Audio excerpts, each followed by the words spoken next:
Hello again, everyone. This is the Vintage Sewing Machine Garage. You are looking at two sewing machines that are the very same model. And this is kind of interesting because they literally are the same exact model. They're both the model 565. And this is kind of an interesting juxtaposition because when you went into the dealer that sold these, if you wanted the machine, and this was true of almost every model, it included a carry case like you see here, a little nice color coordinated carry case. But then if you wanted a table, you had to pay extra. And by this time, the White Company had signed on to the bed dimensions of the classic Singer, so they were no longer using their sort of 90-degree angle longer bed size. But whoever got this one, you guys saw this in the purchasing series video.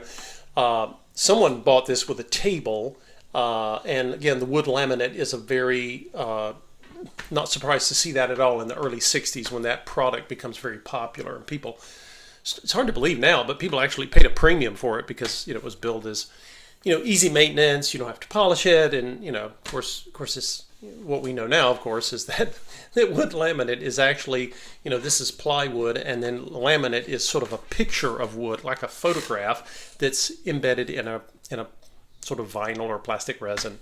That's a very simplistic way to describe it. But anyway, I thought it was interesting that both of these are the same model, but one customer paid more for this one on the left. So I'll take the lid off here and we'll show you guys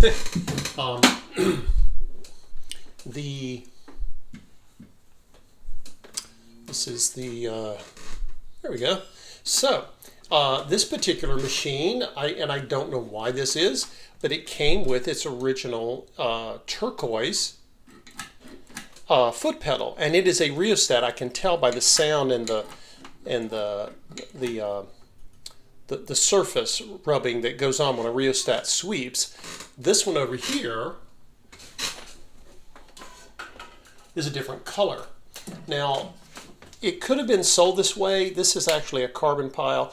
I have a theory, not that this is new by any means. It says made in USA. I suspect this either was maybe the dealer ran out of these and they had this, or the original could have been it takes a long time for them to wear out, but I think my guess is that originally this machine came with one of these in the turquoise color, and then this sort of charcoal color. This may have been a replacement at some point, or it could be the original, and who knows, because I don't know where these were purchased. But in any case, they're going to function the same. Well, I have earplugs there. So that is what you're looking at, guys. Again, both have needle position adjustment. They both are zigzags, and they both have the place for the cams. So, but I wanted to show these to you guys. This is this is sort of a comparison, but I did a purchasing video for this, and this is kind of the purchasing video for the one on the right. But I wanted to talk today about why I rarely, if ever, share information like, well, this is my favorite, because people constantly ask me, what's the best sewing machine in your opinion? And there's no one answer for that, because there are many great sewing machines from many brands, many of their models, and some of them were not so great. But there are two general, other than Singer machines, for their just ease of overhaul and restoration. I say ease, quote unquote, compared to some of the other machines.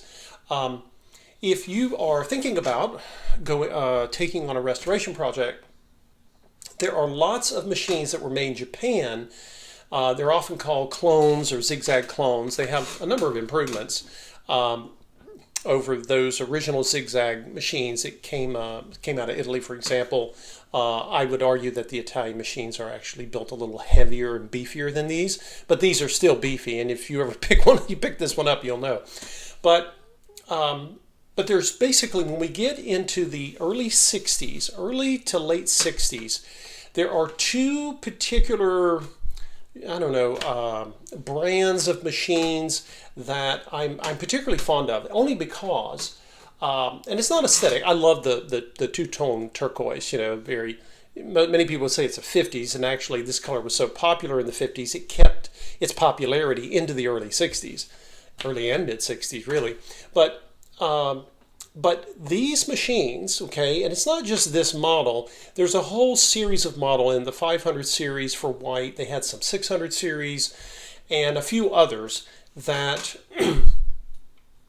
I have noticed over time, and I am generalizing here, okay? You cannot say this about every one of them. As soon as I say that, you'll go out and find one and it'll have all kinds of problems. But I have noticed more often than not, these machines, I find that they respond to overhaul procedures more quickly. They have to all be gone through. Every part of the machine's got to be gone through. But I have just noticed this. I've also noticed that most of the white machines, almost all of those that were sold in the U.S. at this time, and a few of those in Canada, depending on the model, have a 1.3 amp motor. That's one of the most powerful sewing machine motors for a domestic machine in the vintage era. And I think White did 1.3 because Sears Kenmore brand, which was also outsourced at Japan by around this time. Singer was still making machines in France and Italy and some of their own factories, but they were also starting to outsource.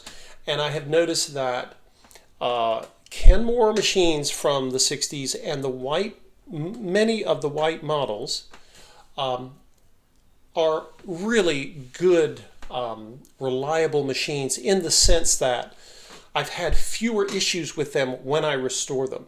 That doesn't mean you won't have any problems. You might get one of these and it could be just oh my gosh, what a basket case. But I've just noticed that over the years, these whites, when I see them, if they're reasonably priced, I grab them and I rescue them because I know they're going to make good machines for people. They just have held up well. Okay. Now, make no mistake. Every one of these machines, you've got to inspect your cords. You've got to inspect and test out your foot pedals, the lights, the motors. Everything has to be looked at because you can get a bad one. Okay. Don't look at this video and say, oh, well, heck, they're all great. There are exceptions to this. There are exceptions to this in the White machine brand from that period. And there are a few exceptions even in the Kenmore. Sears had a larger variety of vendors they went to. They were so powerful. But a lot of the Kenmores, with a few exceptions, have this same, Kenmores and Whites from this period. I just noticed that they seem to have held up better. Have I gotten bad rotten cords on them? Absolutely. You cannot make any assumptions about the condition of any machine, no matter what brand. But as a rule, I just noticed this. So it's, a lot of times it's not unusual for me to get machines from the same era, to have two Whites or two Kenmores, but to have literally the same model in the same color scheme is kind of, well, it's unusual. But I saw one and I got this one in the case. I drove way out in the countryside to get it, and I haven't had a chance to restore it yet. And then recently I went and got this one and I just assumed it was in the table. I didn't know they had kind of surgically removed it from the table, but it's kind of cool. It's actually a bigger surface. So hey, if you like the space of a table, but you don't really have all that room for a table, here's a table deck with a machine in it. But anyway, both of these machines, of course, have the same bobbin winder mechanism I was discussing. So just like I showed on the purchasing video for this one, notice that the needle's moving because I'm turning the hand wheel. As soon as I push this up to engage it, I'm now able to wind a bobbin without the needle moving. And so one of the differences you'll see between these identical models, this one has a white, or the remnants, it's kind of a very dry rotted, and I'll just show you guys this. This is entropy. This is just the breakdown, the dry rotting, or it's really sort of oxidation over time. And the old rubber is not only is not soft, it's cracked and crumbling. If you try to use one like this, it's just going to spin. A lot of times it'll spin around. It won't always grip the hand wheel very well. It might slip, and it will shed little crumbles of rubber all over the place, and you don't want that. So But not to fear. This size rubber tire, you can get it at most sewing vacuum stores, or you can get one ordered. Very cheap. I think, I don't know, they're $1, $2 or something. And these last a very long time. Now, this one has a black wheel, or tire, excuse me, and I'll pull this one off, and it's dry rotted also.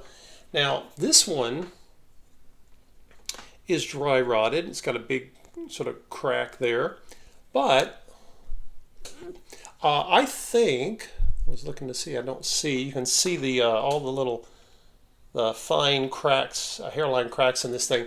They're both old. I have a feeling that this machine here on the left, this tire was a replacement. At some point in its history, it had one of these, and then they simply replaced it with a black one, and it's been, remember, this thing's over 50 years old. So anyway, both of these will get replacing. You will sometimes see, depending on the color scheme of the machine, that the companies would often get, when you're making in large numbers like this, they would order bobbin winder tires in any number of colors. White, sometimes they would even do them in the matching color, blue and what have you. Those are generally not available, but at least you can get tires, right? So I'll be replacing both of these with new bobbin winder tires. They'll be nice and grippy, and they will help the machine perform its duties. So there you go, guys. All steel, heavy as all get out, and really some of the finest machines ever made. Again, there are so many great sewing machines. You guys know I'm always kind of hesitant to say, oh, well, this is the greatest sewing machine in the world. No, but in terms of performance, in terms of reliability, I'm a fan of these, and all machines have certain things that I really like about them. The Kenmores have an extra high pressure lift. These machines they're okay. You'll notice it's probably, I don't know, 1/4 of an inch. And then when I come up, let's zoom in for you guys so you can see. I can pull up even more, okay? Not as high as a Kenmore, but not bad. Some of the white machines you can't do that with, so I particularly like these models. Some people buy them for the color. Maybe the aesthetics matter to many of us in terms of the items we own. So maybe you want this color, or maybe you want a different color. I don't know. But if you need a really strong machine, has great zigzag stitch capabilities, and has a hatch in the top if you want to do decorative stitches, then these could be great machines for you. So stay tuned. I'll be going through these machines and getting them overhauled, and I will be presenting them with in the debut videos that I do, and I'll show these machines to you guys when they're all basically good to go, and they've both of them have wonderful springy check springs still. But anyway, thanks for watching, guys. I appreciate your loyalty or your subscriptions to the channel. If you have not subscribed, please consider doing so. You can click the little bell symbol, and it will remind you when I've got a new video posted. And I've been building up some videos here. I'll be releasing them weekly to make sure we have enough as we go into winter. These two turquoise machines that you see are some of I've got another machine, another Singer, and these will be some of the last that I will be overhauling for 2020. I'll be doing videos on various topics related to sewing machines, but in terms of having a constant stream of new models, I'm kind of paring down, and the reason for that is it's going to be getting colder and colder, and I'm only demonstrating sewing machines to people outdoors for the purpose of being safe with COVID and so forth. So anyway, if any of you have this machine or you know it and love it, feel free to make a comment down below, or if you have any questions about these wonderful old Ironsides, big, strong, heavy machines, and once they've been overhauled, you can expect to get quite a lot of years out of these, I think, as long as you take care of them and don't abuse them. So anyway, I appreciate you all watching. Had some lovely natural light today. So yes, you are seeing double. You are seeing two of the same model, but one cost more than the other, and it was this one. Excuse me, it was this one, with the one that came on the table. Now I am seeing double myself. Thanks for watching, folks. We'll see you in the next video.